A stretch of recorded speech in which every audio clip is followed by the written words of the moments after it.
Welcome to Week 4 Project Planning. Please read Chapter 9 and Appendix B in the Verzoo book and selected readings in the PMBOK.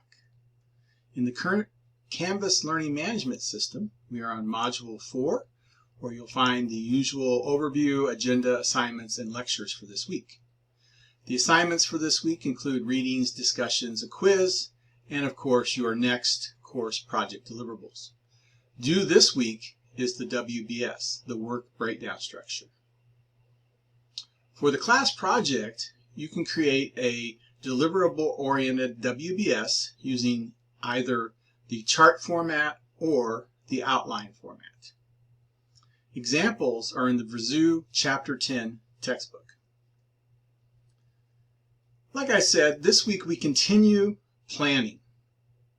If you recall from our previous diagram, planning is the second step where we break down the scope.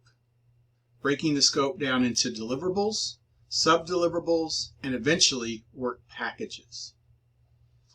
We want to make sure that the project team understands what is going to be created, what deliverables are going to be created. We want the project sponsor to understand what deliverables will be delivered for them to approve and inspect. There's a lot of variation for WBS on the internet.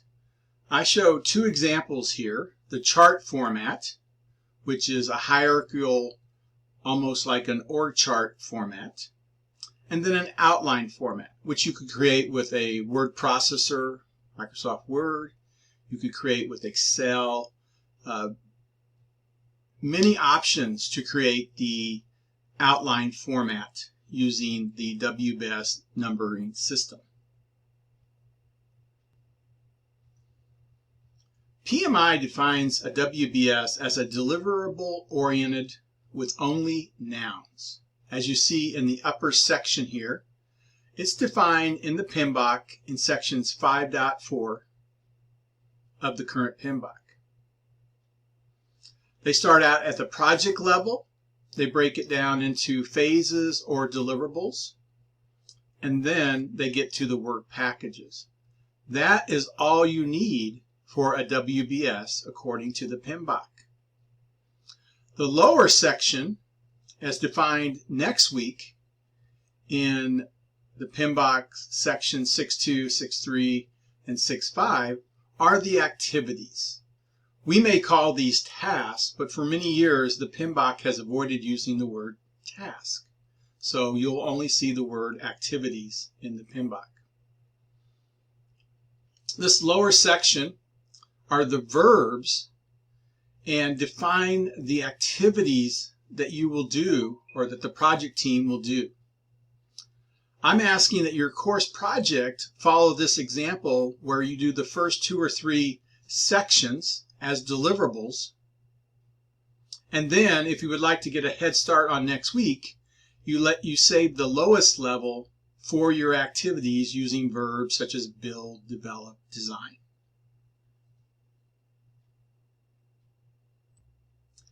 Here's another example of a deliverable-oriented WBS using the outline format.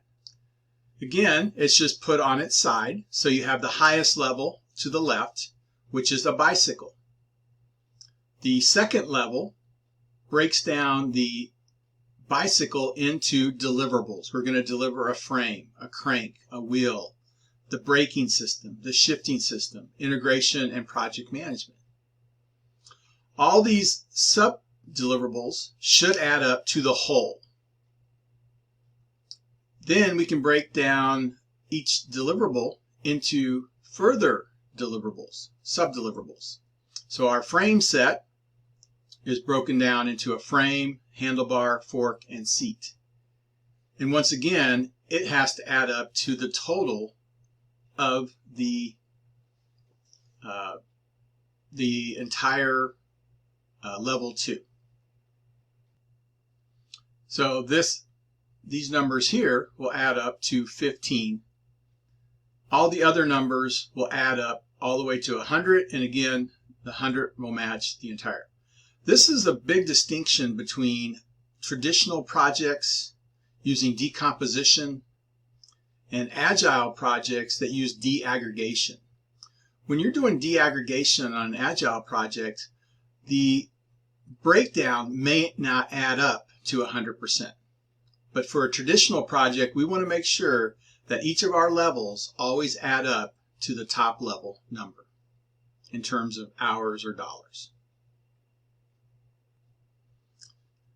This is basically the same example of a deliverable-oriented work breakdown structure. And you can see we've added all the various WBS numbers and just added a little bit more detail than what we had on the preceding page.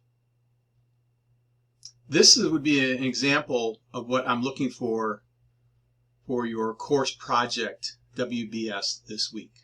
So please take note of this, maybe take a snapshot, and try to create something like this for the first 2 or 3 levels of your course project. And then, like I said, next week you can worry about getting into the activities. As I mentioned before, there are a lot of variations to WBS out there on the internet. Here's another hybrid approach where you use a phased-based approach and the chart format. Again, we see the various phases of a project: initiation, planning, execution, control, and closeout. And each one of those phases is broken down into deliverables and subdeliverables. This would also be an option for your course project as well. This final example is a task-based WBS using the chart format. You can see that it does not clearly define the deliverables, and it jumps very quickly into activities. I would not recommend this approach for your course project. Now let's talk about some of the rules of the road for creating a good WBS for your project. The number 1 rule, according to me and the PMBOK, is you always have a WBS. Even if it's something that you've scribbled on a whiteboard somewhere, always have a WBS recorded where you can go back and check the scope and deliverables for your project. The number 2 rule would be involve the project team. There are many areas in project management that you don't want to go it alone. This is one of those. You have to get the project team involved in creating the WBS. There's a lot of things that you don't know about the project or the product that they may know, and they can help you fill in those blanks. Number 3, this is a top-down approach. You're going to be using decomposition of the scope. You want to break the larger items into smaller, more manageable units of work. Now, sometimes I say that project management is both art and science. We get the science from books like Verzu and the PMBOK, but the art of project management would apply here. When do we stop decomposition? Well, one general rule, or I should say 2 general rules that you can rely on when to stop decomposition is if you've met the 880 rule or the reporting rule. The 880 rule means that you would have no tasks that are smaller than 8 hours or larger than 80 hours. The reporting rule would say that you would have no items at the lowest level that would take more than the time between your reporting periods. So if you have a weekly status meeting, you should not have an item, a work package, at the lowest level of your WBS that will exceed 1 week. And then a rule that I like to follow when I'm managing the project is if a task or a rate item cannot be mapped back to the WBS, it probably is out of scope and should not be done. So in closing for this week, please remember the discussion board. You guys have done a really good job of keeping the discussion going. Respond to me and your peers, including the takeaway items. I enjoy reading those. Read responses and keep the conversation going all week. Watch for announcements as I'm constantly making updates to course materials and responding to questions. Don't forget the quiz and your course deliverables that are due by the end of the week. Remember that you can always contact me at any time if you have questions or concerns. Thank you, and I hope you have a great week. Goodbye.